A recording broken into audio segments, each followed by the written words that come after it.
We got no problem selling the steaks, but the whatever the 25-30% burger that you're going to be getting out of that baby, that's a different scenario.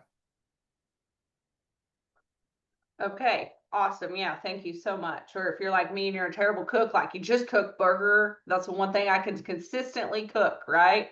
Yeah. Specialize in tacos and manwich at our house.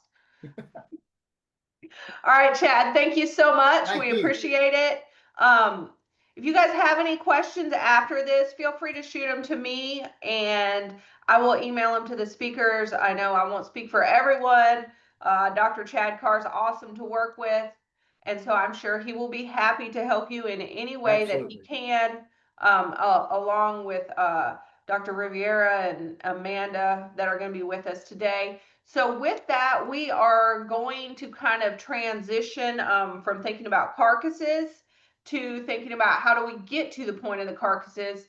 And probably one of the most important or burning questions that people always have is, what should I feed this bad boy?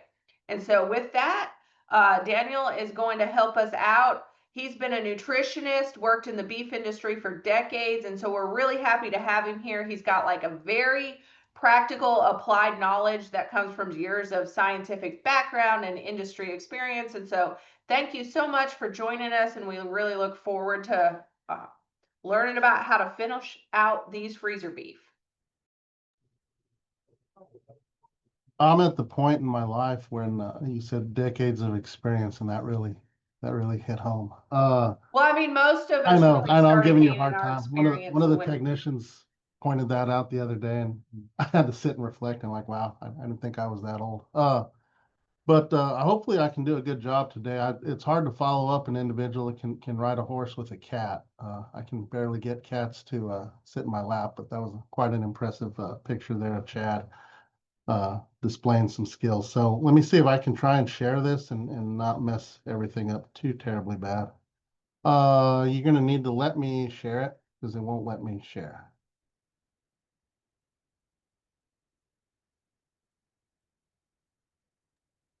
Hey, Chad, are you still, hold on, I gotta kick Chad out.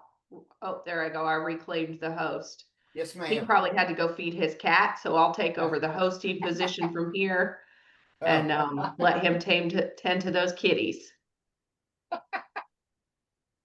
Quite a skill, quite a skill. He's quite the man.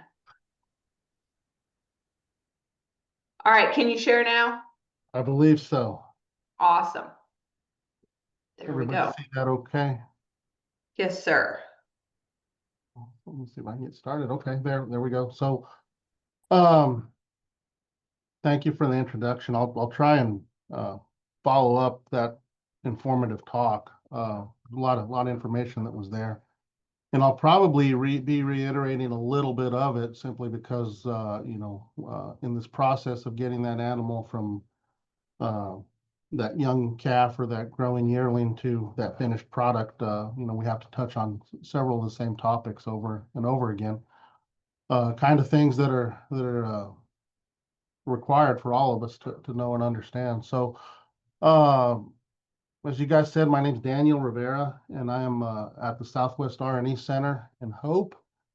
I am a beef nutritionist by training, and was fortunate enough in my career and my education that I was able to touch on both pasture supplementation, pasture forage nutrition, as well as feedlot nutrition. So I kind of have a little bit of knowledge in everything. And so, as they say, a jack of all trades, a master of none. So I will try and impart some of what I've picked up and talk about a little project that we did here while I've been in here in Arkansas, where we actually tried to finish cattle on pasture and talk about those results.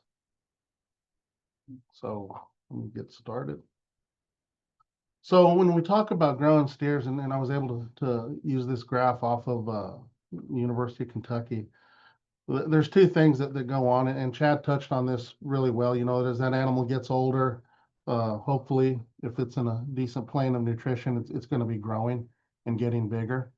Those calf feds that he talked about, and then if they're smaller framed animals, they're going to finish out at a lighter body weight as compared to some of those larger framed animals. And these three phases are what we go through when we're finishing animals. So we start off with that frame or that phase one where we're putting that frame is growing, that animal's growing.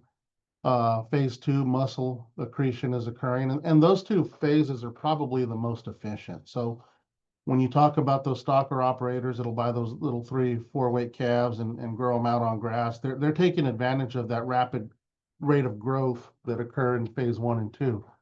So that's why in those types of situations, those operators can be somewhat profitable and successful because they're taking advantage of the fact that that animal is already grown in the place where it's going to grow fairly rapidly. So with any type of decent nutrition, that animal should be able to grow at a pretty efficient rate.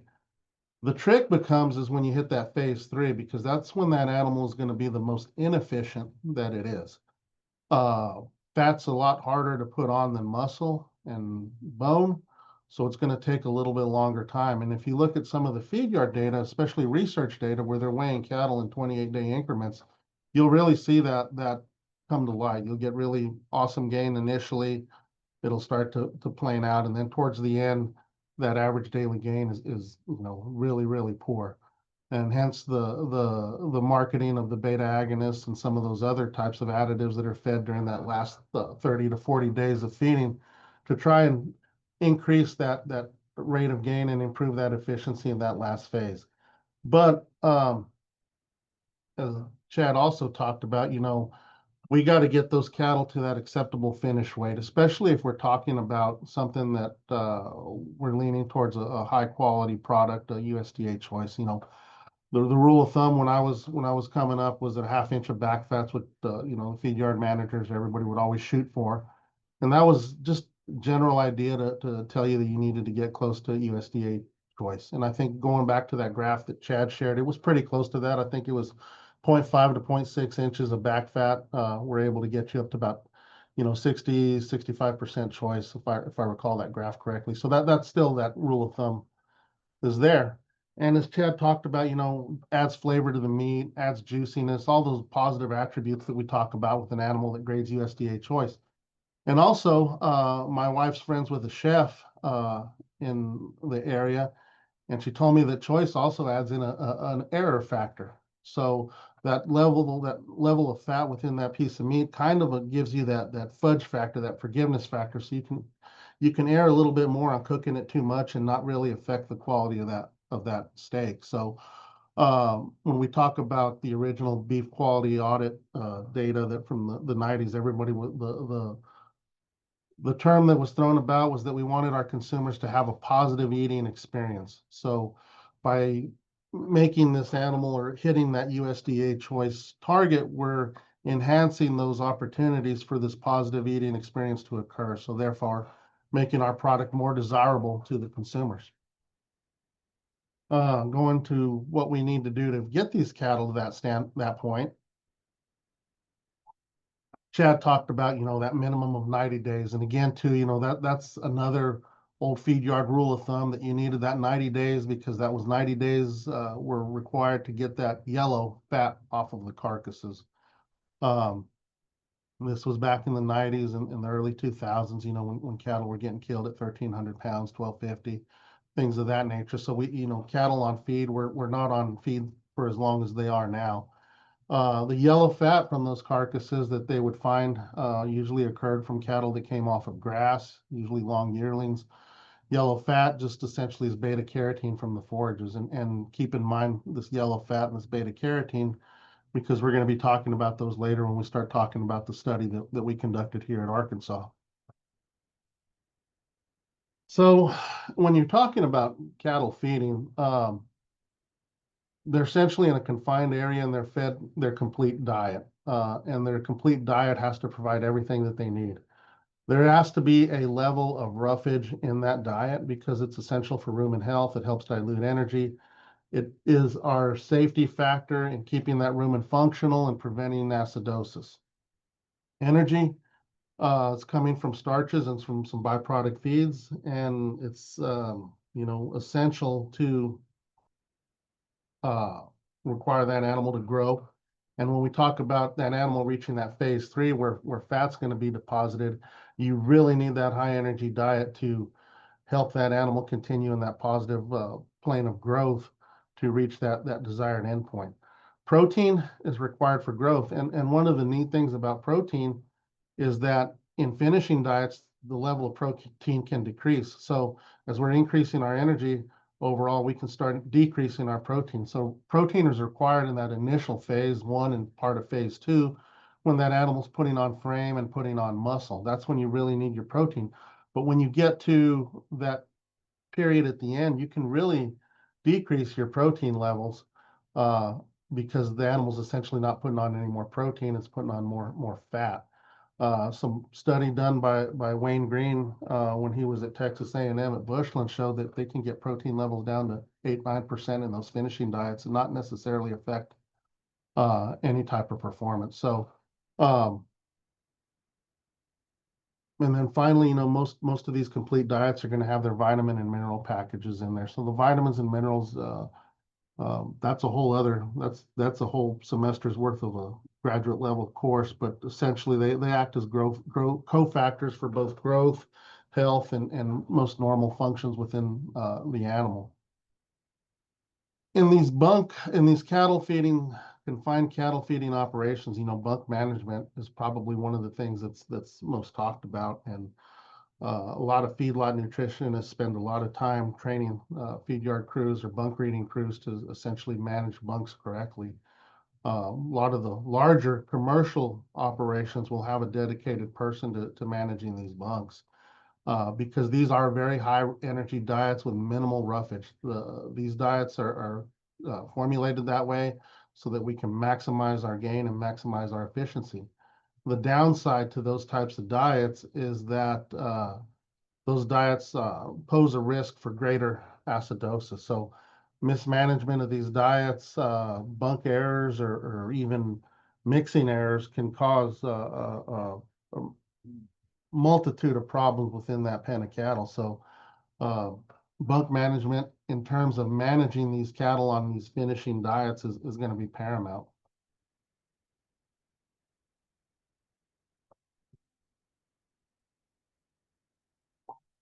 So a snapshot of Arkansas beef production. We're predominantly a cow-calf state. There are some stocker operations, but the majority of producers are going to be cow-calf operations.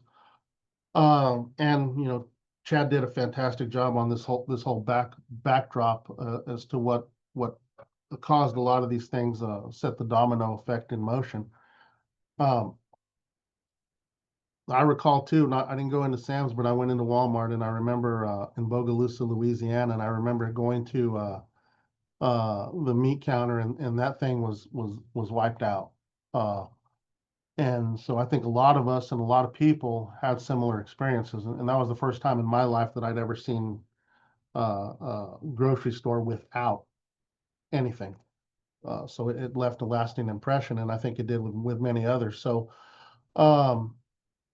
within a lot of states, and Arkansas was one of them, we used that CARES money to start expanding smaller processing facilities. Number one, for a local meat supply to ensure that we had meat supplies, and this allowed our producers to also have another avenue to potentially market their cattle. The problem with Arkansas is that we lack the infrastructure of feedlots. So most of the cattle, again, being either a cow-calf or predominantly stocker state, most of the cattle had to go west or north somewhere to a feedlot to be finished. Really, people here didn't understand, what a finished animal looks like.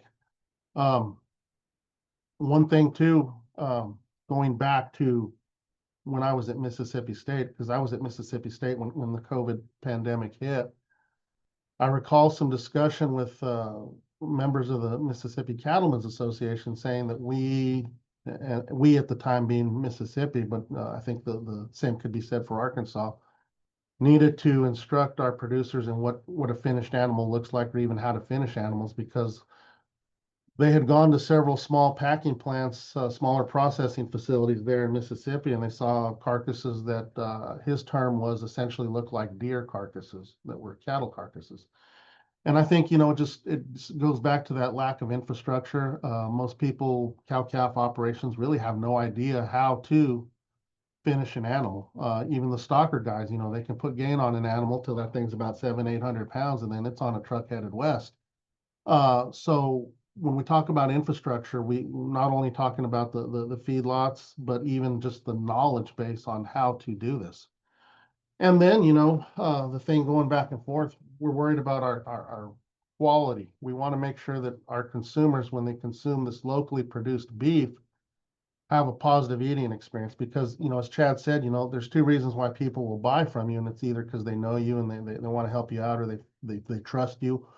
But at the same time, if they're buying junk from you all the time, that eating experience is poor, consistently poor, then it's probably not going to take too long before they go find someone else or someplace else to go. Additionally, with these CARES funds and these smaller processors that open up in state inspection, we have a lot of niche restaurants in Little Rock and in Northwest Arkansas that like to promote the fact that they're selling locally produced beef. And so, again, if you're selling something to the restaurant, that's been alluded to in a couple other statements prior, is that consistency and quality and consistency are the key. So the questions were, could we finish these animals on pasture with supplement, and could we do it and maintain our quality? So what we did, we were going to feed 2 high energy type diets to cattle grazing warm season perennial pastures. Our hypothesis is that the pasture would provide the roughage source of that diet, and our supplement would provide the energy, protein, and the vitamin mineral pack. So we were able to do this because we felt it would be most adaptable to most operations in the state. We would be using ingredients that would be available, and our bunk management on those cattle on grass would be little or non-existent. We would do what most producers have to do. In our state, most of our producers have to are usually doing this as a side job. They have a job in town or somewhere else that they have to be most of the time. Cattle are secondary, so they don't have time to go in there and manage these bunks as tightly as you would in a feed yard. So hence, that's why we decided to limit feed it at a percentage of body weight in this diet. And so we did a project that was funded by the Arkansas Beef Council looking at alternative finishing methods, carcass quality and beef steers.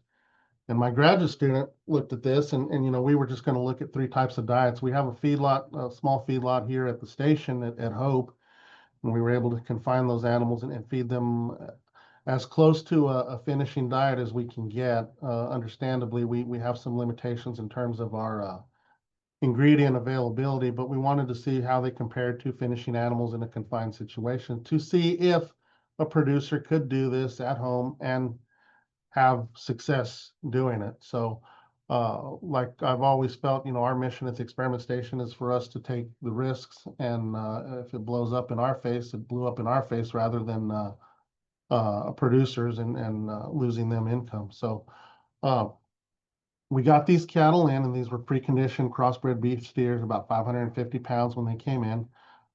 We weighed them, we gave them an implant on grass, and we just grew them on 2 acres of ryegrass while supplemented with corn gluten feed for about 1% of their body weight. And so we did this from February until May. And then in May, we weighed them again, stratified them by body weight, and we tagged them with an insecticide ear tag and gave them an oral drench dewormer. We blocked them by body weight, and they got 3 treatment diets. We put them in the feedlot where we had roughage. We had a complete diet, or we put them out on grass pastures where they were fed at 2% of their 2 to 2.5. The original target was 2.25% of body weight, and we'll talk about that here shortly. With ad libitum access to Bermuda grass pasture. And so for us, this occurred from May until about October, November. There was always grass available. There was always a roughage available for these animals. They were stocked on 2-acre paddocks, so 3 head per 2-acre paddock. So forage was never limiting, and these animals were fed about 161 days. We probably could have gone a little further with them, but we were trying to coordinate our meats group up at Fayetteville, as well as their availability, as well as what was available at the slaughter plant to get these animals processed. So we weighed them every 28 days until that 161 day when we felt they were probably close enough to being finished. The diets for the feedlot, and again, when we talk about starting cattle on feed, remember that in the feedlot situation, we have to do what they call transition diets. So those animals come from a place where they've been eating nothing but forage. So those rumen microbes in their rumen are adapted to digesting and processing forage. As we start to increase the level of starch in those diets, that rumen population starts to shift. And you don't want the shift to occur too quickly because you could cause a lot of problems with digestive upsets, acidosis, potentially even killing some animals. So we had to go through what they call their stair-step methodology to get animals on a finished diet. So we start off with a receiving diet that's about 30% roughage.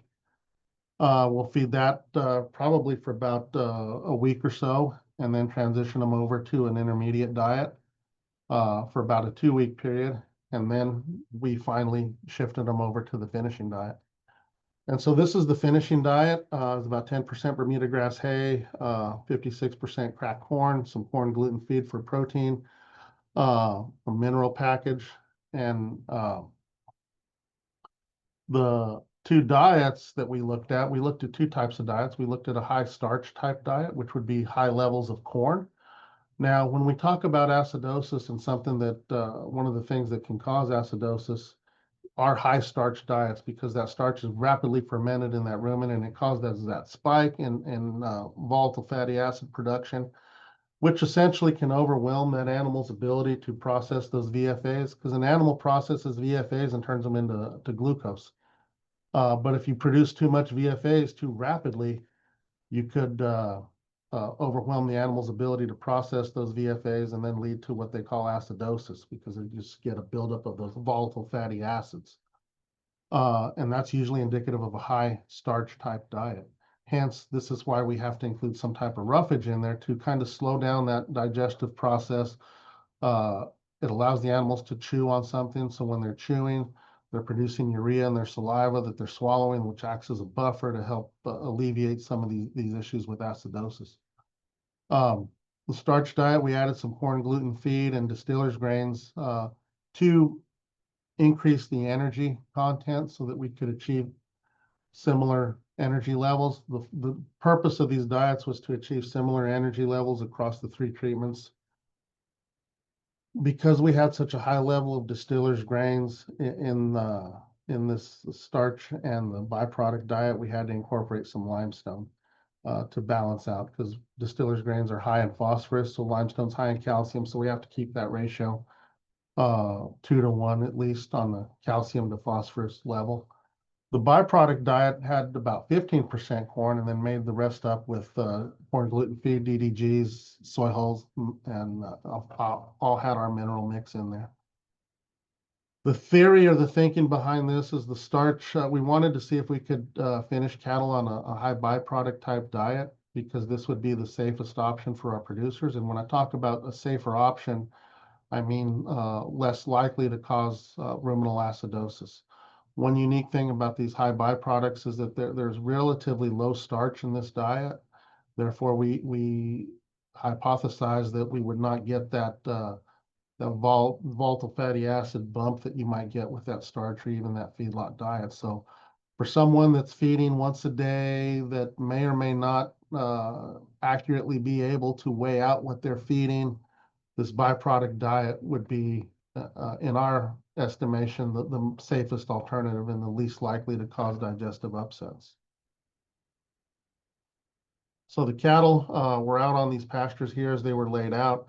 The star is the feedlot area. So the other cattle were laid out on these pastures, indicative of what many of our producers would have or be able to do. And these were Bermuda grass, predominantly Bermuda grass pastures. Feedlot pens were typical pens. This had once at one time been a bull test station area. and works great for finishing cattle too. So we had these animals in these pens, dirt floor, concrete bunks. This picture up here that we looked at is the inside, so it's concrete bunks, concrete apron, partially shaded.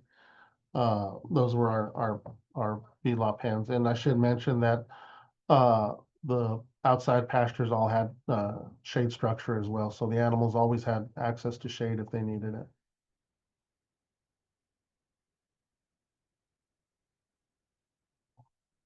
When you look at the feedlot diet, on average is about 13% protein, which is pretty close to where we wanted it to be. Energy level, probably not as high as we could have pushed it, but again, we were working with cracked corn. Commercial feed yards will use some other type of processed corn, like either flaked corn. They can get those energy levels a little higher. But in terms of energy, we wanted the starch and the byproducts to be pretty similar in energy. Obviously, they had to be higher in protein because we were shooting off of an average of 10%, 10 to 11% protein, which is what we've seen in our Bermuda grass pastures over the course of this period. So we were using this diet to try and supplement, understanding that protein is going to be a little bit lower in those pastures. So we'll have to increase our protein in this diet to make up for that difference there. So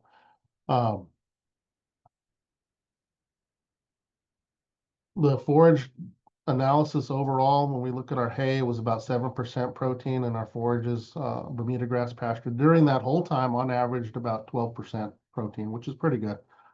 These were Bermuda grass pastures that were managed well. They were fertilized. They were sprayed. Once the cattle were finished or deemed finished, we sent them to Creekstone in Arkansas City, Kansas. It's right on the bottom end of Kansas. There's probably the closest slaughter facility to the Hope Experiment Station, as well as the Fayetteville group. So the group from Fayetteville, the Meat Science Group, went over there and they collected carcass weight and any of the other typical measurements that you would get when you kill animals. And at the same time, after the cattle were graded, they collected strip loins and they brought those back to Fayetteville, where they looked at color stability, Warner Brasler shear, and some other sensory panels. So any questions up to this point as to how we did anything or how we managed the project? I've either done an excellent job or I have bored everyone to tears. So You're doing good. okay.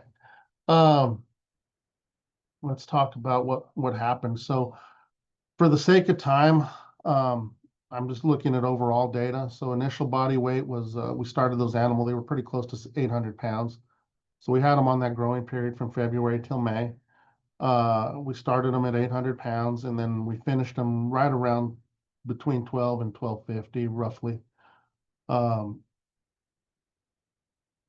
When we took those animals to slaughter, we did a carcass adjusted body weight based upon their dressing percentage and their carcass weight.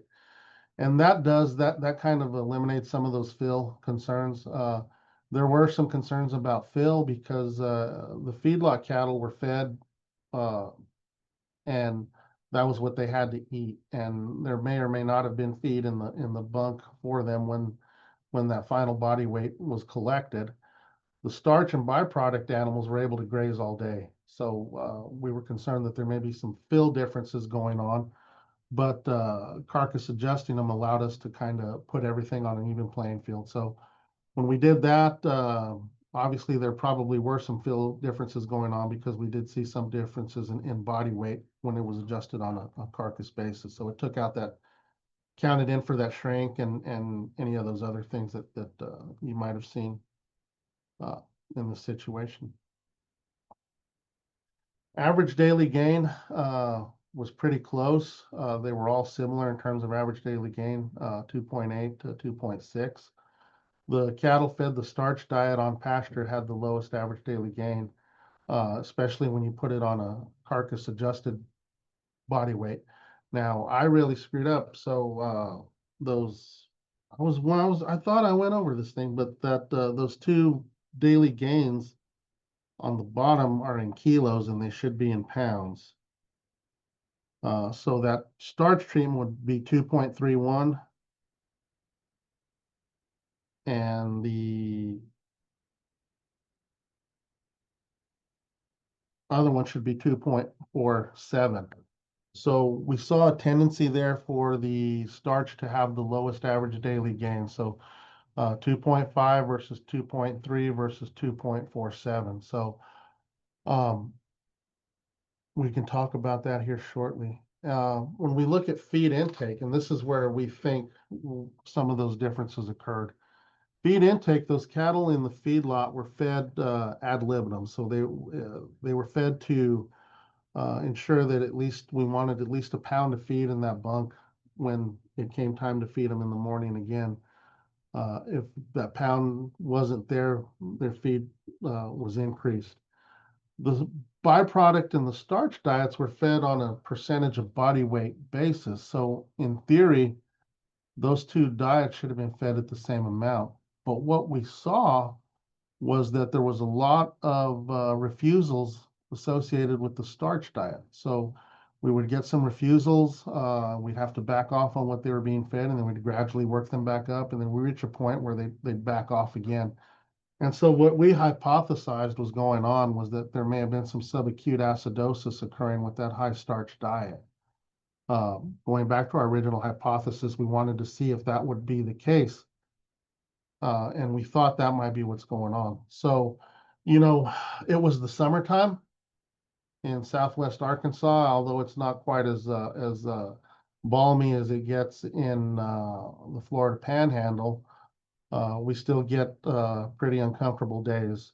And normally here, our summers are humid and very dry. We don't get much rain, just kind of a miserable time down here.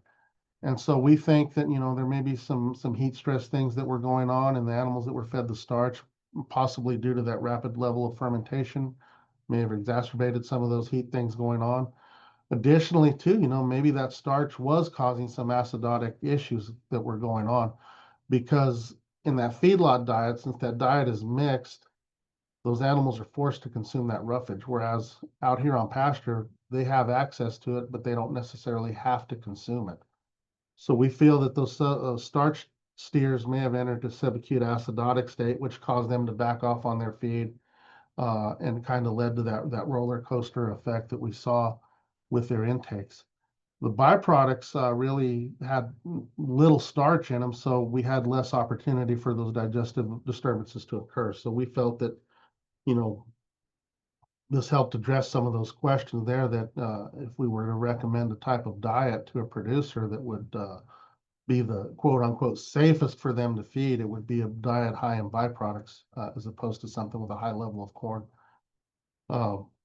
without affecting performance, because we saw that really performance did not differ that much. And the only reason the performance differed with the starch was probably due to that more erratic intake that we noted.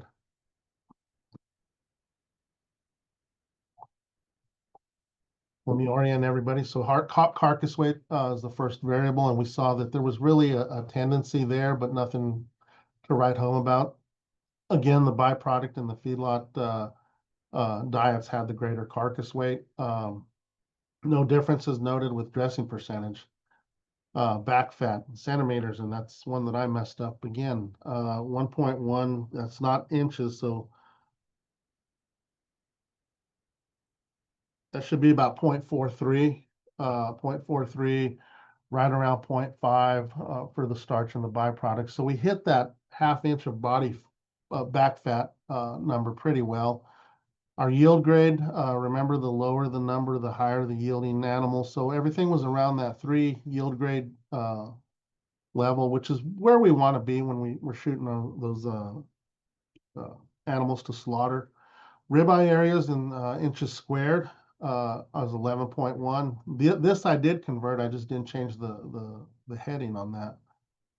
So they were around 12 inches, so a little bit smaller ribeyes than what we would have expected, given the size of those animals. But again, too, they were only implanted at one time when they were on grass. They were not given a second implant when they started on feed. nor were they fed a beta agonist. So all those things have been shown to increase ribeye area. But we did not do that in this case because we wanted to emulate, what a producer would do if they were feeding these animals out. Surprisingly, these animals all graded pretty well. So we had 66% that were choice or greater on the feedlot, 62 on the starch, and almost 80 on the byproduct. Although that wasn't statistically different. The marbling scores you could really see there, the marbling scores with the 400 being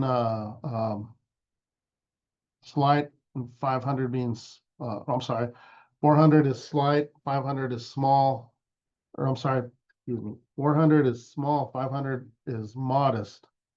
So we had that small amount of marbling there, which is indicative of USDA choice, with the upper end pushing that modest on the byproduct. So surprisingly, the byproduct cattle in terms of quality were probably the best carcass quality that we saw. Essentially just summed it up. Feedlot had the greatest dry matter intake as we expected. Starch and byproduct were more efficient. So we were a little bit more efficient. Feedlot and byproduct tended to have the greatest carcass weight. And surprisingly, byproduct had the greatest amount of marbling. Now, this could be due to the small sample size, but what the biggest thing that we wanted to do here is we wanted to show that we could feed supplemental diets to beef cattle grazing pasture and use that as an alternative finishing method without having to put them in a confined feedlot situation. So from that standpoint, we feel the overall project was successful. The only downside, or not the downside, but the knowledge that we gained was that those starch diets may need to be adjusted a little bit and pull out some of that level of corn and maybe increase a level of some type of byproduct in there to achieve those better performance and minimize the risk of acidosis. So the next phase on this is we looked at the color, tenderness, and sensory characteristics, and I didn't go into everything simply because we didn't have time to do it. But we put these, we got that strip loin and we cut it up into steaks, and then they put it under the simulated lighting conditions to look at color changes over time. We also did some sensory work with the taste panel as well as a Warner Brasseler shear. So we collected those off of the carcasses, and they were able to keep them individually identified off of the steer number and the diet. And so we were able to take all those factors into account. Then we took them back to Fayetteville to the meat lab there at Fayetteville, and they were wet aged in the absence of light for 21 days. And then they were fabbed into 1-inch thick steaks, and then assigned to color stability, Warner Brasseler, or train sensory analysis.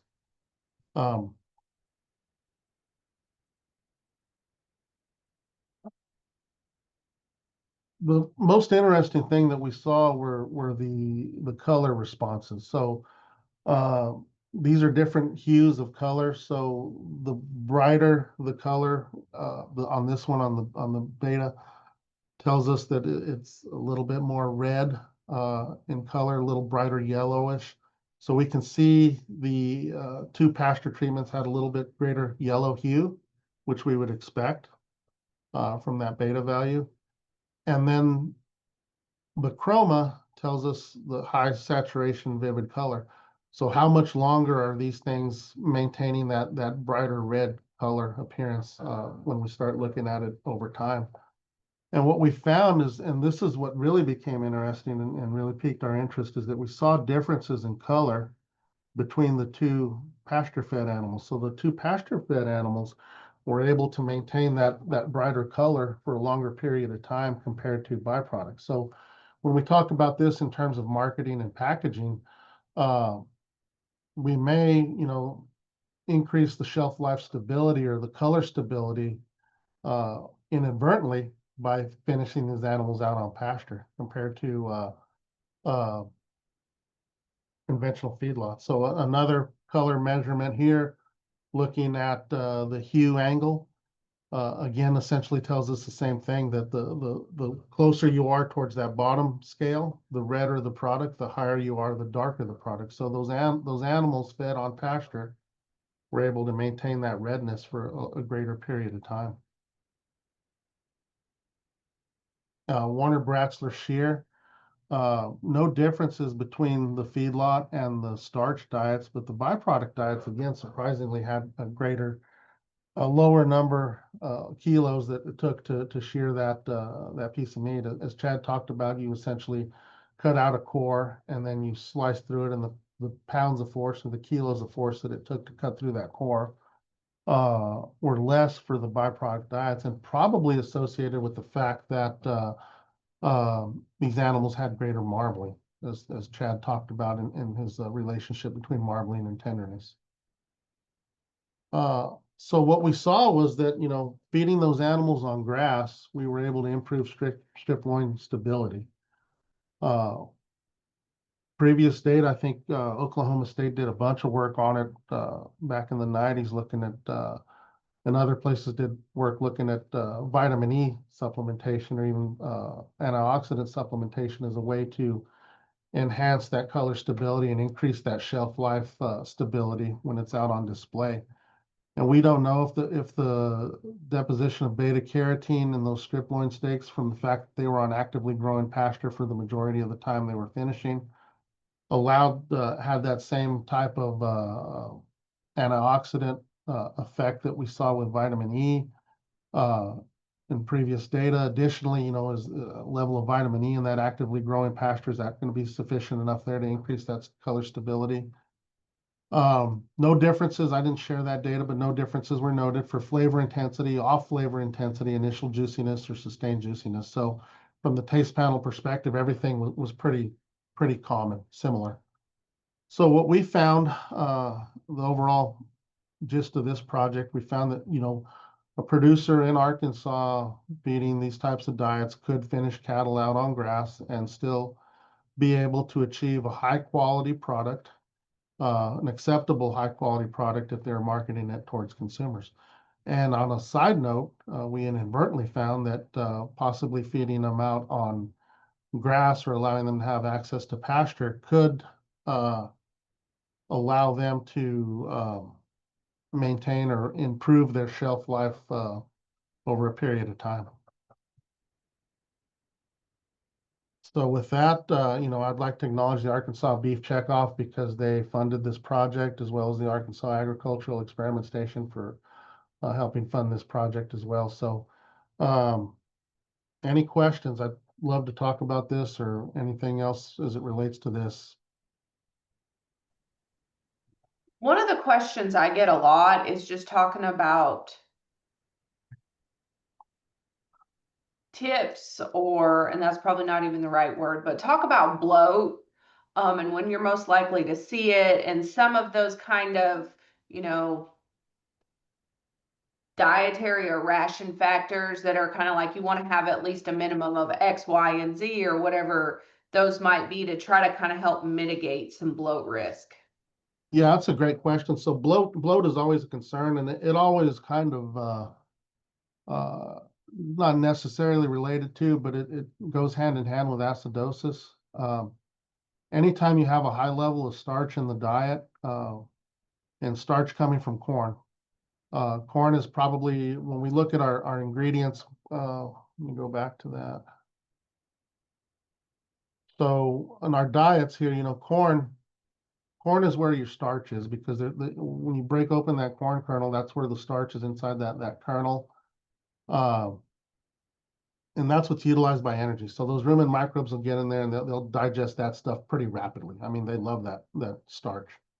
Problem with that is when during this digestive process, you produce a lot of volatile fatty acids. The animal utilizes volatile fatty acids. Those VFAs make their way into the liver, where they're converted to glucose.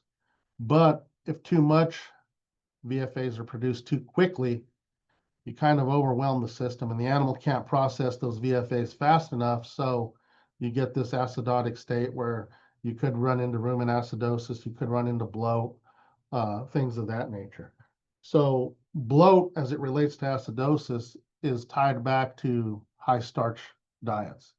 And what we saw in this, we didn't observe any animals bloated, but we saw was a lot of erratic feed intake. So they reach their targeted point and then they back off. Then we'd have to work them back up and then they back off. So that is one indicator that we may have been pushing that subacute acidosis level. Unfortunately, when these cattle were slaughtered, we didn't go look at the rumens and we didn't collect liver data to determine if the rumens had lesions in them or if those livers were abscessed, which are also indicators that you may have run into a subacute acidosis situation. The byproduct diet, on the other hand, has corn gluten feed, and in the process of making corn gluten is the byproduct of the wet milling industry. So when they talk about high fructose corn syrup, it's because all the starch has been pulled out of that corn and used for the syrup, and what's left over is the gluten feed. Distillers grains are the same way. They are corn that has been fermented, and the starch has been extracted out to produce ethanol, and what's left over is essentially low starch, just the remnants of the corn without the starch. Soy hulls are pretty, they're the byproduct of soybean processing, so they're high fiber, highly digestible fiber. So none of these ingredients have a high level of starch, which would, to us, indicate that you're probably reducing the risk of acidosis when you feed these high byproduct diets. So from that standpoint of bloat as it relates to acidosis, reducing the amount of grain in that diet could reduce those potential acidotic effects there. Now, the other side of bloat is sometimes it can occur from really highly digestible fibers, and soy hulls are notorious for potentially causing bloat. However, in this situation, the soy hulls were fed at a low enough rate that they didn't cause bloat issues. There have been some data that show when you increase that level of soy hulls, to a higher amount, you could potentially cause some bloat. Now, that bloating is not necessarily associated with acidosis. It's just an overproduction of gas in the rumen that the animal can't expel. And that causes discomfort. It could cause death. Both instances could cause death and a loss of production. The final note on bloat is that it should also be noted that sometimes animals are just prone to bloat. That's just the nature of the beast. Sometimes these animals have a tendency to bloat. Those individuals are just that way. And so those are the three factors that I would say would lead or could potentially lead to bloat. Perfect. That was exactly, I think, hit the nail on the head there. Miss Rhonda has a question for you. Did you measure differences in fatty acid profiles of the meat from the different treatment groups? No, we did not. And going back, looking at that, we probably should have. Our scope of this project, when we started this, we just wanted to see, what if a producer could do it. There were some questions about being able to do this and being able to achieve, consumer acceptable quality carcasses. What we saw, especially with some of that color stability data and other things, really kind of opened the door and made us wonder about things that we need to look at moving forward. And fatty acid profile is one of those as well. Okay, great. If you guys have any more specific nutrition questions, please let us know. I think at the end of the day too, when we start talking about bloat, diet, intake, reading your bunks, all of those sorts of things. When I was in college, I worked at the Willard Sparks Beef Research Center in Oklahoma State, and there was this old man there, Roy Ball. He was great. And, Roy preached to us grad students and college kids that were working out there about nothing's better than just spending time out there watching the cattle. And I think, as a producer, that's so true. We get in a hurry. Every one of us has more to do in a day than we can get done. That's just standard in our industry, I think. But when you feed those cattle, when they get up and move around in the early morning, those types of things, that's when you catch, respiratory issues early. Watching those cattle, especially as they come time to finish it, who's backing off the bunk first, maybe who's loafing and not coming to the bunk. Watch their respiratory rate. Look at them, kind of know like what, so if you have somebody who's a chronic bloater, things like that, you'll really start to pick those things up. Even if when you feed or whatever time of day that might be. I think early in the morning, I really like to look at cattle, and then also when cattle that are getting fed like at a defined time during the day, I really like to watch them eat, at least for a little while. I think that's just a critical point. It's just the power of observation, especially when it comes to nutrition and health and making sure we get these cattle to the end point that we're looking for. Yeah, those are all excellent points. And I think the biggest challenge that a lot of our guys have here in Arkansas, we're small cow-calf operations, and most folks have to have secondary income, and so cattle are on the side. So, this is one of those deals where, and this whole crux of the study is, something that we can feed, and then we can run to work, because that's the reality of what our producers have to face here, unfortunately. Yep. All right. Well, thank you so much, Dr. Rivera. That was awesome. Thank you. Again, I'm sure he'll be willing to help anyone as we move forward. If you guys have questions, just let us know. We are going to transition into our next speaker. Anybody who's had interns know that you get good interns, you get bad interns, and every once in a while you get a great intern. So this year I had a great intern. His name is Brett Capra. He's with the University of Florida Animal Science Department. He interned as a future extension agent here in the Florida Panhandle. We had the great opportunity to have him.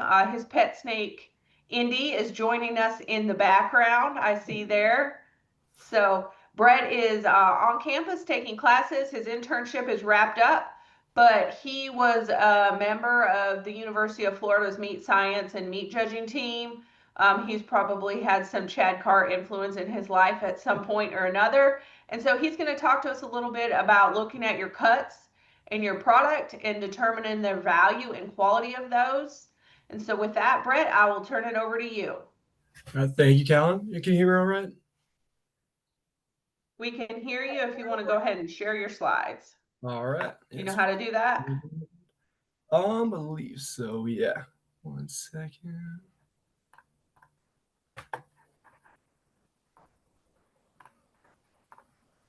All right, can you see that? Yep, there we go. You're all right. Well, as Callan said, yeah, I'm a student here at the University of Florida. I was on the meat judging team a couple of years back, so I got a little bit of experience and a little bit of pressure on me with Dr. Carr here today. But let's go forward with this. So you guys have talked a lot about the marketing of the beef and nutrition, all of that. But what I want to kind of touch on a bit for you is the end product. That is the most important part. That's the moneymaker right there. And some of the factors that can affect that meat quality before it even becomes meat are, first and foremost, breed genetics. I think they touched on this before. If you have a herd of Wagyu cattle, a herd of Angus, and a herd of Brahman, that Wagyu, and you're feeding them all the same diet, now Wagyu, they're going to marble pretty great. Angus are going to be pretty good as well, a little bit less than Wagyu. And then you have the Brahman, which are going to be probably the worst out of the three, but decent. All right. So breeding genetics can have a big play in that marbling. That is probably the most important factor. And hey, Brett, real fast, I'm going to stop you. Can you put your PowerPoint on presentation mode so we can see your slides better? Oh, it should be right now. Oh, let me exit for a second. Okay. See, we can see your quality grade slide right now. Yeah. It is on presentation mode? No. Weird. It's for me right now. Huh. Okay. We can see your cow slide now. Yeah. Okay. Or you can just click through them. Yeah, I might just have to do that, huh? That's weird. That'll be okay. Okay, yeah. I'll just go ahead and do that. But All right, then diet and feed. Touched on this before. I mean, if you have a grass-fed cattle, and then compared to a grain-fed or like a high energy, high protein diet, that high energy, high protein, that they're gonna marble way better probably than a grass-fed cattle. Then next, got age at slaughter, and this is pretty straightforward. I mean, younger cattle are gonna be more tender, more more juicy. I mean, when you have the older cattle, that meat gets darker, it gets less tender. It can also have a more intense flavor. So you're basically pretty much aiming for, I mean, any cow before 30 months of age, I would say those cattle are going to be well where you need them to be. And then in terms of stress before slaughter, this just has to do with handling, transportation, heat. Any of those can have an effect on that cattle right before they're slaughtered. I mean, it can basically yield like it can cause that pH in the meat to drop drastically in some certain cases if that stress is significant enough, and this can cause like darker, it can cause firmer meat, any of that. So stress before slaughter is also an important factor. Not too common that these cattle can be under too much stress when they're being slaughtered, but next up, I want to touch on the quality grade. This is the most important thing. This is what gives you an idea of what that tenderness, juiciness, and flavor of that meat is going to be. All right, and so let's say we have a prime steak compared to a standard steak. I mean, the prime steak is going to be the extremely tender, juicy, and flavorful. I mean, that's going to be close to the best steak you can get. Compared to that standard steak, that's a low quality grade. That basically tells you it's going to be a tougher cut. It's going to be not as juicy, just not as tasty as those other cuts or the other quality grades. And something else you got to consider is there are premiums and discounts for quality grades. The higher the grades, if you have a upper choice steak or prime steak, you can actually get paid more money for that. And if you have a select or a standard steak, those are going to get discounted. You're going to make a little bit less money on those. But something else you got to consider when quality grade is, after this, let's skip that really quick, is lean maturity. All right, so what you're really looking for in the meat too, marbling is important, but you also want to look at that color of the meat. You're looking for a bright cherry red color. All right, and like once you get past kind of like this middle point here, you'll see that like C grade, this darker color, that kind of just suggests that meat is older. It might be a little bit tougher. It might have a little more of that intense flavor, as I was talking about earlier with the age at slaughter. So you're really looking for that bright cherry red colored lean. All right, going back to marbling, let's take a look at these cuts here. So marbling is the intramuscular fat and is the primary factor when it comes to quality grading. All right, and so basically want a high amount of marbling with good distribution. And kind of want to highlight that there, the good distribution. I mean, you could have a couple fat pieces of marbling in that steak, but you really want more than just that. I mean, if you have those couple of fat pieces of marbling in the middle of the steak, you take other bites around that steak and it's still going to be tough. So those two fat pieces of marbling in there don't help that grade too much. You really want to have an even distribution of the fat across the steak to have a good quality. So this, and then something else we want to talk about, this also goes back to the age at slaughter, just having those younger cattle. And actually, if you have a cattle that are older than 30 months, those can get discounted. And the way you can tell the age of your cattle is by looking at that dentition. All right, so on this top left picture here, you can see that is a young cattle. You see those first two incisors, those first two permanent teeth coming out after those baby teeth. If you just have those two there, then that suggests that cattle is pretty young. It'll probably be 18 to 24 months old, but once that second set comes in, that'll be about 24 to 30 months old. And then once you get to that third set, that is kind of getting on the older age. That tells you that's probably around 36 months. And just looking at these pictures, I mean, yeah, teeth can really give you a good idea of the age of that cow. I mean, this top right picture, especially if you look at the fact that they're all worn down and you have multiple teeth there. I mean, that tells you that that is a older cattle right there. And then looking at the grid pricing, this is the most important part when you're talking about the value of these quality grades and the value of your meat. So it starts at a base price right here, choice low choice is like the midpoint for everything. I mean, that's the middle of the road. Every cattle today. I mean, that's probably where you see the most of. And then if you have a higher grade, if you have prime or those upper choice, you can get premiums. You can pay more based on those, or get discounts if you got that select cattle right here, or the standard grade. I mean, you don't see a lot of standard either. Standard and prime are kind of on the ends of that bell curve. But you also have to take into account yield grade. I believe Dr. Crow went over yield grade earlier. But yeah, so if you have that low yield grade, high quality steak, you're going to be paid. I mean, yeah, you're going to be getting paid. You're getting a ton of money off of that. And something else I wanted to go over real quick, though, and this is important to talk about when it comes to quality, is brown beef. I mean, this is kind of going off on a tangent, but I just wanted to go over this a bit. So meat turning brown doesn't always mean that it is spoiled. The things you want to look at for spoiled meat are more like a smell or a slimy texture. Those can indicate unsafe meat. But when meat turns brown, that is just usually due to a natural process of oxidation of the myoglobin in the meat. And I mean, once you cook that meat, I mean, I'm sure you've seen it in ground beef or any other cuts. And once you cook that, though, it is most of the time safe to eat. All right, I just wanted to look at a couple pictures here. All right, so this is probably, these two cuts are the most average, probably, I would say, in terms of quality grade. I look at the one on the right, I would say this is probably like a low choice, like on the lower end. And this one on the left here is an average choice steak, and most of the cuts of steak, most of the quality you're going to see today is going to be somewhere around this. These two cuts are probably just right there, dead in the middle. All right, and then look at these two cuts. This is also important. I mean, I think the one on the right here, in my opinion, you can see has a decent amount of marbling. It's all right. It might catch your eye though that it is purple meat. I mean, this is probably some of the like one of the darkest colors of meat you can get. So even though it has that decent amount of marbling, more marbling than this one on the left here, I mean, I think me or any consumer today would pick this one on the left here. Just it looks more appealing to eat. It has that consumer appeal to it.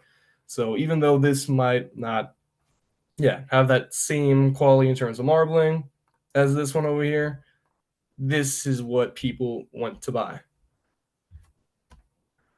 I'm looking at this last pair here. All right, these are making me hungry right now. These are two examples of prime steaks.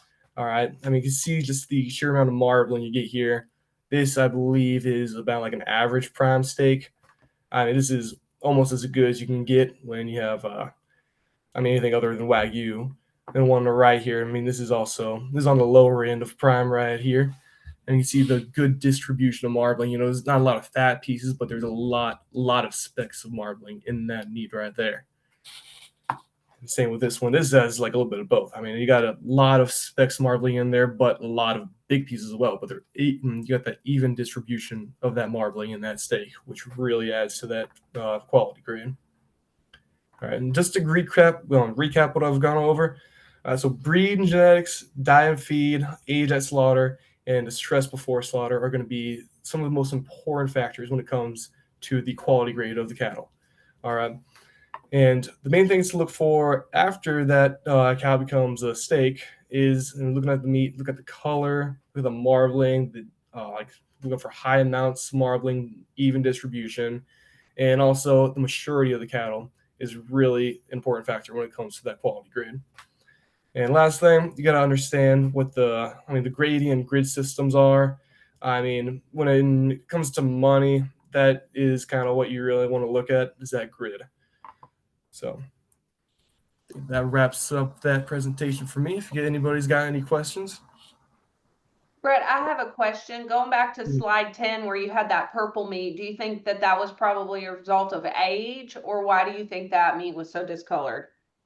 I mean, this could be a result of age, very possibly, or also going back to stress at slaughter. I mean, if a cattle is very stressed, they can have that drop in you can have the glycogen depleted as they're slaughtered, which can cause a darker color, firmer meat, and like drier meat too as well. I didn't go over that, but yes, that could be caused to age, could be caused to high amount of stress at slaughter, either one of those. Okay, awesome. Does anybody have any questions for Brett? As far as when you're looking at your cuts that you're getting back from your butcher, what are a few key things that you look for? Do you have any questions about maybe things that you see from animal to animal that causes you to raise some questions? I think people are losing their chattiness, Brett. That was awesome. Thank you so much. I really appreciate that. I think those pictures really kind of help tell the picture of the difference between that back fat and marbling, and really just looking at like not just the amount, but also the evenness of the distribution. So that was really good. I really appreciate you taking your time out of your day to join us. So thank you so much. Well, thank you for having me. All right, I appreciate it. And fun fact is most of our adipose tissue cells are formed in utero. So there's a little bit of that cell development following birth. That's one of the reasons why when we really start to take a holistic approach to this freezer beef process, knowing where those calves that you're going to take to slaughter and those genetics come from, it can seem kind of overwhelming to think about, but actually what we're feeding those cows during gestation plays a huge part on that animal's ability to marble and finish out, not just on the diet, but if those fat cells are not deposited within those carcasses while that animal is developing in utero, those animals will never be able to reach their full genetic potential. So goes back to that consistency and sourcing those animals from a reliable source. So with that, we have one last speaker. We're kind of transitioning a little bit. I know there's always questions about marketing and branding your name and things like that.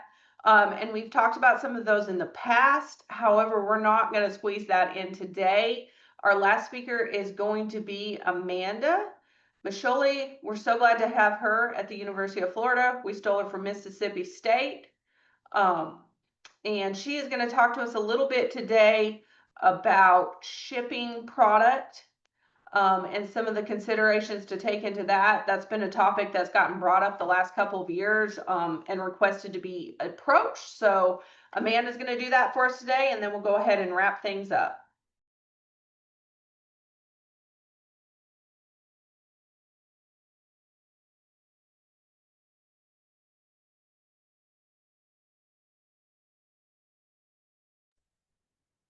Y'all can see my screen. Yes, ma'am, we can. Okay. And I'm going to try to make it a slideshow, but it might not work for me from the beginning. Here we go. Okay, so I'm going to talk very briefly about shipping meat products directly from the farm. I want to give you a little overview. We're going to discuss some of the packaging materials, coolant, transportation, budget concerns, and this I want my talk to be very informal because I think some of you may already be doing this. I don't know if anyone in the audience is shipping beef through the postal system or through FedEx. I do want to hear what you have to say because I think sometimes experience is the best teacher. But there are some advantages of direct marketing meat products. Mainly, you get to meet a whole new line of customers that you might not get in the traditional face-to-face market. So you'll have access to new markets and a broader customer base, which can be very, very important and profitable for you, especially through the opportunities of catalogs and e-commerce and even some of these farmers markets that are based online. Actually, Walton County is looking into developing one of those here. But the main thing about packaging is determined by the shipping practice that you choose. So there's a couple of different options. You can ship frozen product, which is usually what's the most recommended.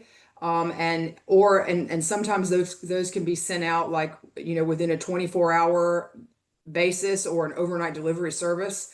So those are probably the two most that we'll focus on. You can try to do some things, within a 2-day shipping window, but there's additional risk of food safety and spoilage when you start going longer periods of time. And I guess one of the most important things that I would say in summarizing this talk is that whatever you do, you have got to have a frontline, high quality relationship with whatever shipping service you use, and you've got to know what their policies are, how they operate, and what customer base you can reach, because there's going to be some clients that may want you to ship meat products to them, but maybe they live in a very remote area where they don't have an overnight delivery service, or it's so cost prohibitive that they're not going to, it's not going to be worth their while. So it's very important to have a very good relationship with a shipper. So with frozen product, you want to start. Let me really do something here. I'm sorry. You want to start with. Well, now I lost my screen. Is it still sharing for you, Callan? Yeah, I'm on the frozen product slide, number 5. Okay, but I can't see it. So how do I see it? Oh boy. Weird, huh? You can't see it on your PowerPoint or in your Zoom. Now I can see it. Okay. Okay. So frozen product. Starting with frozen product, it's always best to do that and utilize an overnight delivery, because that's going to enhance the quality of what you deliver. Frozen meat products will allow coolants, which are going to be in the form of gel packs or dry ice, that they will remain more effective in the packaging process. And then, of course, under some conditions in winter months, you may have to have additional coolant in the package, and you may be able to ship some meat well in a 2-day delivery window, but restriction to a 24-hour delivery window is considered ideal, because what you don't want to do is have a consumer receive your product thawed out and in a questionable state. So while frozen meat may thaw some during the delivery period, it's got to be maintained at 40 degrees Fahrenheit or less in order to be, safe for consumption. And the inner packaging temperatures, would have to be monitored for that. That's why shipping fresh meat is not recommended, and as it risks, food safety.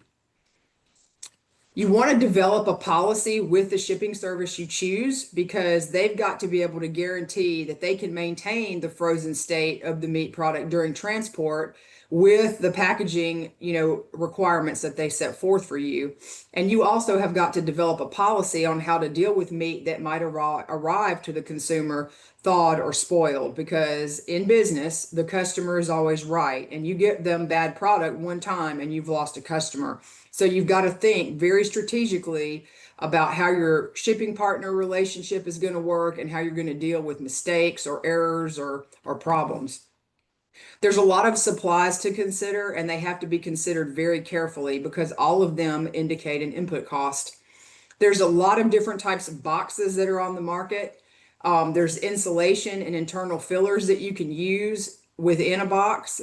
Packaging tape is even to be considered. There's certain types of packaging tape that have some insulating properties. And of course, the packaging label. And when I say the label, I don't just mean name and address. I mean other things that the shipper may require you to put on the package to indicate, that it's a perishable item. Boxes are usually the most common outer material of the package, and they're usually corrugated or cardboard. The inner material contained within a box is what's required to keep your product cold.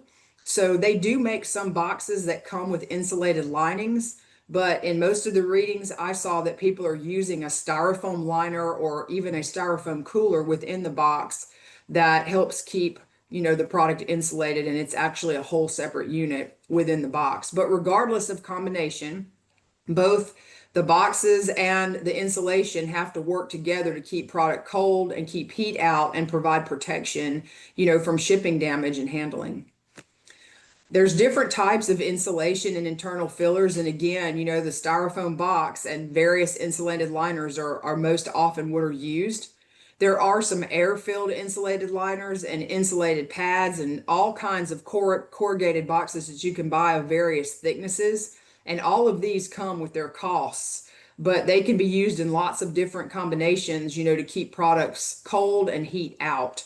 That's why it's so important that you have that relationship with your shipper and you network with each other. That, if any of you all are doing this, because finding what's going to be that, that magic combination to keep your product fresh is going to be super important to keeping your market happy.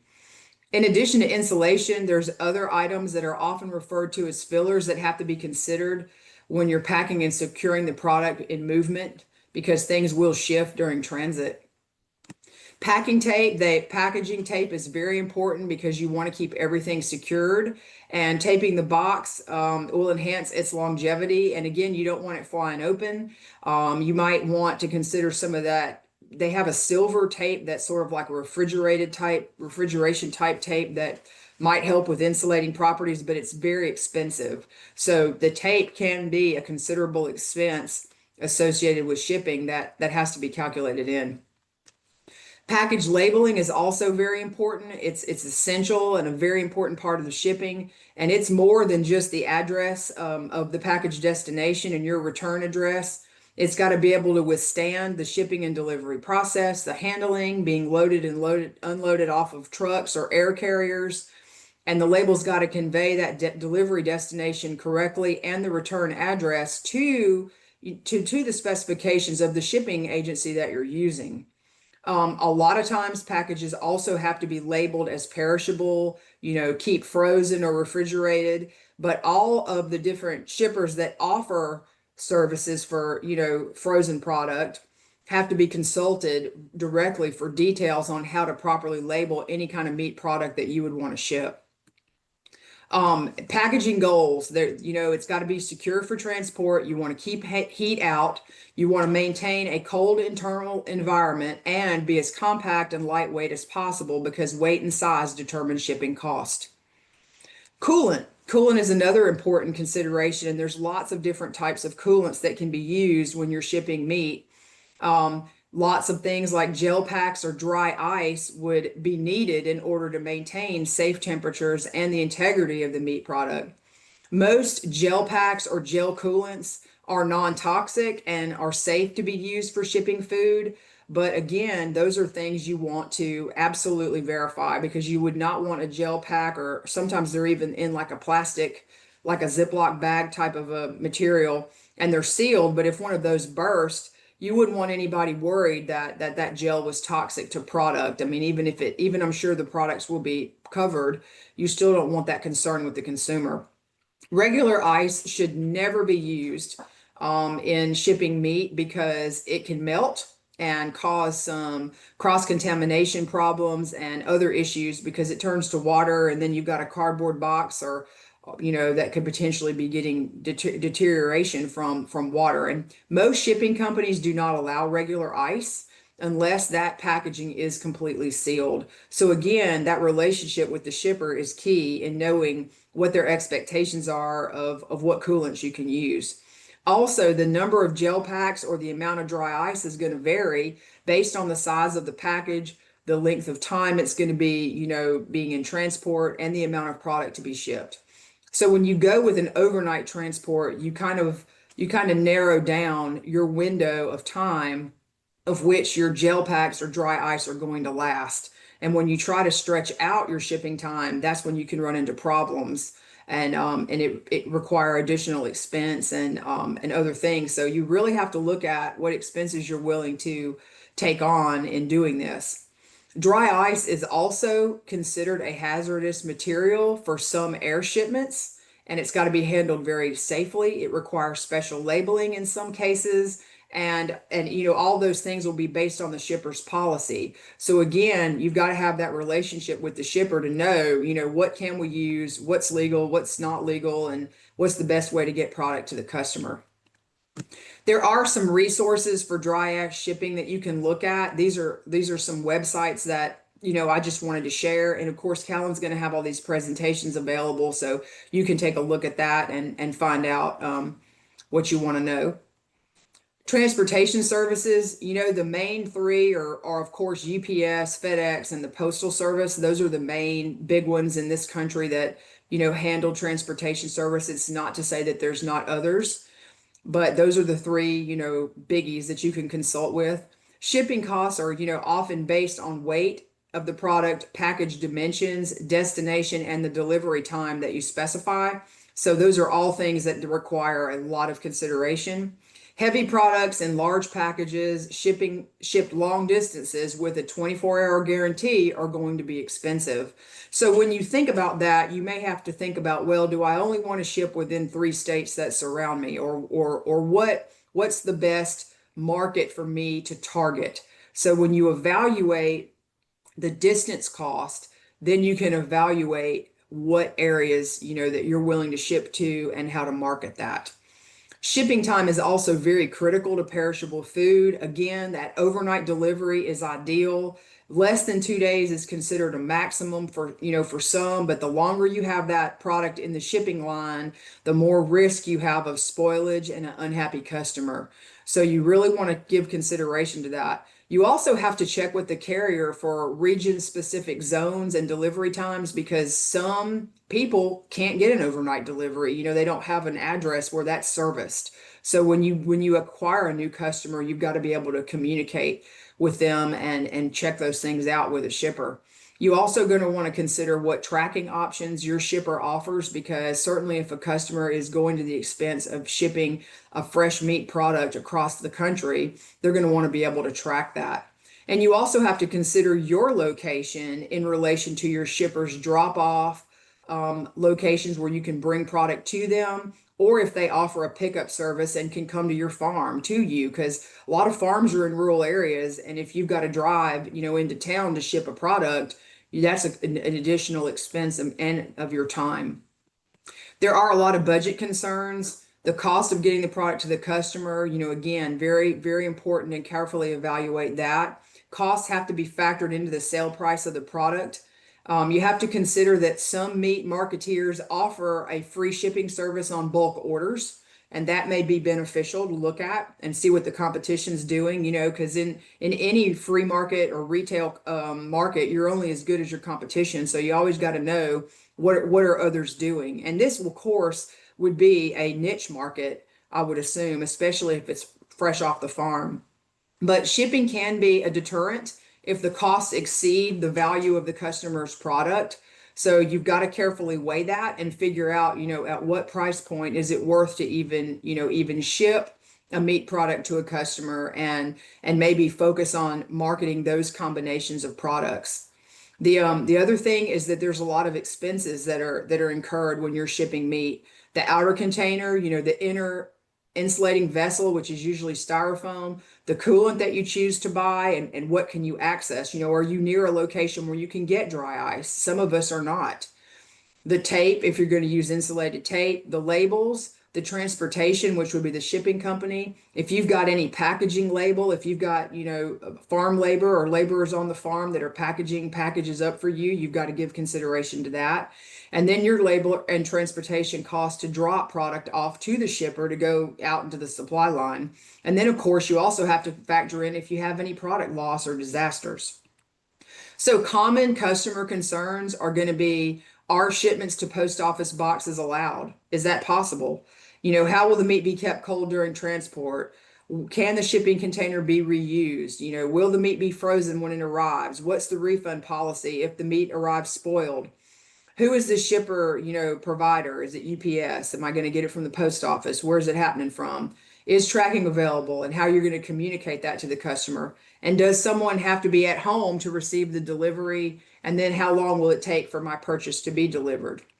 So in summary, selling meat products online does provide new customer opportunities, and can be a wonderful e-commerce resource, especially if you're creative and maybe you got a TikTok account and people are following you, and you've got a new way of marketing. I mean, there's so many new ways of marketing product today. It's just amazing. But you do have to take into some consideration on how products are going to be purchased from these methods and how they're going to be delivered. The costs and details of shipping have to be very carefully evaluated. You've got to have that good relationship with your shipper, and the meat products have to be packaged in a way that ensures wholesomeness and food safety. They've got to be labeled correctly and marked, keep frozen, keep refrigerated or perishable based on what the shipper's requirements are. You've got to consider overall costs of packaging materials, coolant, and transportation. And then, of course, the rules and regulations of the shipping company have to be evaluated to see if that's going to work for you. And this is the reference source that I use. This is actually a wonderful resource that you can get through the University of Tennessee. And then, of course, FedEx, UPS, the United States Postal Service are also going to be additional sources you'll want to have whenever you choose your shipper. So that's my story. So thank you. That was great, Amanda. Thank you so much. And with that, I mean, those as basic, I guess, as it seems to think about, just thinking about those very simple things like do the people even have overnight delivery at their house? I guess think those little things are going to probably what's going to cost big in establishing that type of a market. Obviously, if you can take location out of the element, it really broadens up the people that you're and do you have access to a shipping facility? I mean, imagine like you're from Montana, y'all drive a long way for everything. So do you have access to a shipper, or will they pick it up? Yeah, exactly. Those are great points. So does anybody have any questions for Amanda or any of our speakers, Dr. Rivera, Dr. Carr? Brett is still on here, so we appreciate them for staying on till the bitter end. I know it's been a long morning, but I hope it was useful for y'all. If you have any questions or you think of anything post-webinar, please shoot those over in an email. And I will be sending out an email probably tomorrow with links to the recordings and then all of those things that we referenced, like that resource Amanda just talked about, and those different things, so that we're able to pass those along. With that, if anybody has any questions, you're welcome to unmute and go ahead. And if not, we really appreciate it. Like I said, this year we had 88 people register from 26 states. We pretty consistently had a great gathering of people, and we'll be doing this again next year. And with that list of resources and things, I'll send out a survey. Please take some time to fill out that survey. It's critical for the funding of our programs that we have that feedback from our clientele. And so we would appreciate if you take that time and do that. But with that, thank you guys for joining us. Thank you to our speakers, and I hope that everybody has a great day.